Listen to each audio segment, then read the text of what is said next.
Day one of changing your life for the better is always the hardest. And when I say day one, I mean the day that you start implementing action, not the day that you dream about how things could be if you were better, not the day you start getting your plan together, the day that you actually start putting things in motion and having to do the hard work, whether it be getting your money together, your health, whatever it is. Day one's the hardest. And the reason for that is because day one shows you all of your poor choices. It makes you feel it all at once. Example from my own life. I just got out of the gym. And I've been telling myself for the last few months now, all right, I'm going to get back in the gym. Going to get back in the gym. Haven't done it, right? So today I decided to stop talking shit and just start doing, right? I need to get in there. And I knew I was going to make this video today, but I purposely wanted to make it after because I wanted to explain how I felt, how I feel. And with every single rep, with every motion, I could feel all my bad choices up to this point with my health. All of the lack of mobility, all of the times I didn't stretch, all of the times I didn't get enough sleep. All of the bad foods that tasted good that I put in my mouth. All of it. I could feel it all with every single rep. I could feel my body breaking down as penance, as payment for my poor choices. Because that's what it was going to take. And you know, I wasn't mad because I know I put myself here. The reason it hurts so bad day one is because the things that we did to get ourselves so far off track. It doesn't matter whether it's your money or your health. Money, same thing. The day that you decide, all right, I'm gonna start budgeting now. I'm not gonna go out to eat this week. I'm gonna bring a lunch to work, right? You sitting there with your sandwich, and you sitting there watching them eat their food. It look good, doesn't it? I know. Every single time we have to face it day one, and just remember this for when you have to reinvigorate yourself to get back on track, or if you're somebody who is thinking about getting off the wagon, right? You're feeling weak. Remember, every time you decide to quit, you got to go back to day one. Even if it's been like a week or 2 weeks, you're still going to have a version of day one, this syndrome where you got to feel how long it's been since the last time you were consistent. Money, health, doesn't matter.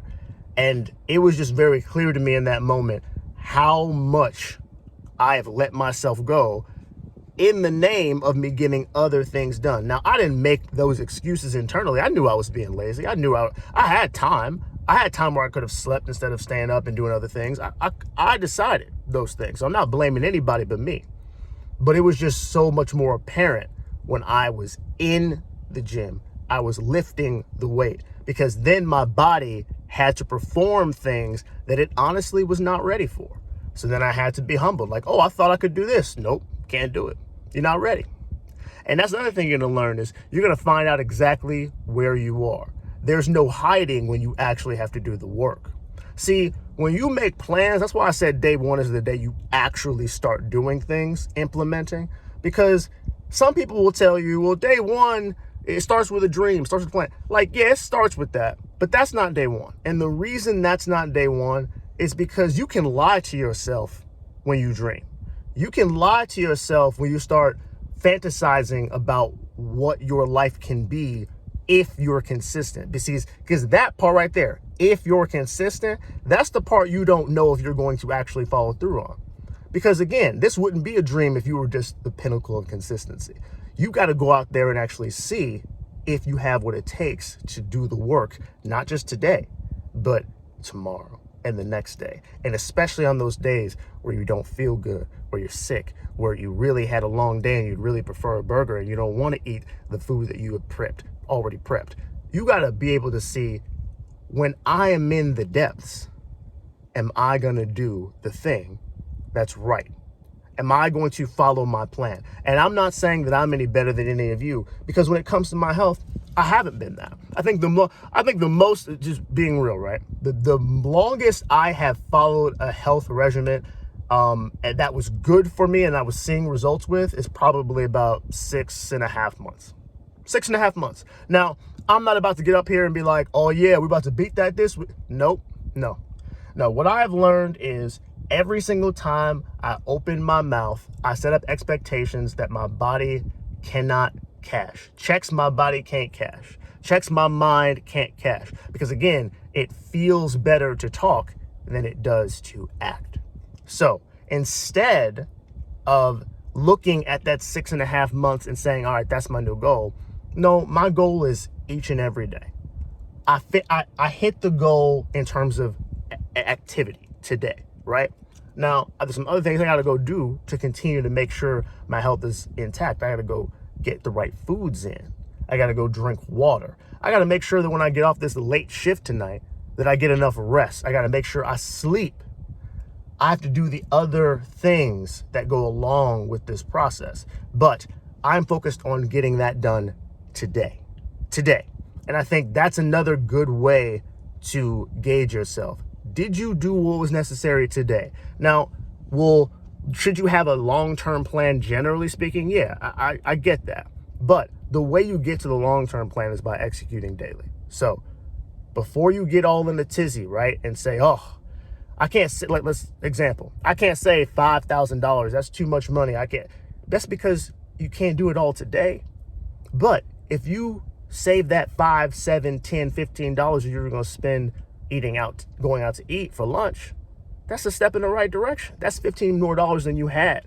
So focus on doing the right things today, because if you add all those days up, then we're talking. Now we're at $1,000, $2,000, $3,000. Okay, now if we've cut out some of those things we don't need, okay, now we're seeing some progress. But you do not get there if you don't do the work every day. You just don't. So this is just a reminder to those of you who are either tired, you've been on your journey, you're tired, right? Or you're thinking about starting and all you've done is plan. Understand that once you hop off that wagon, it's a lot harder to catch it again, because time is going to go by regardless. See, I've been on and off when it comes to health for the last maybe 10 years.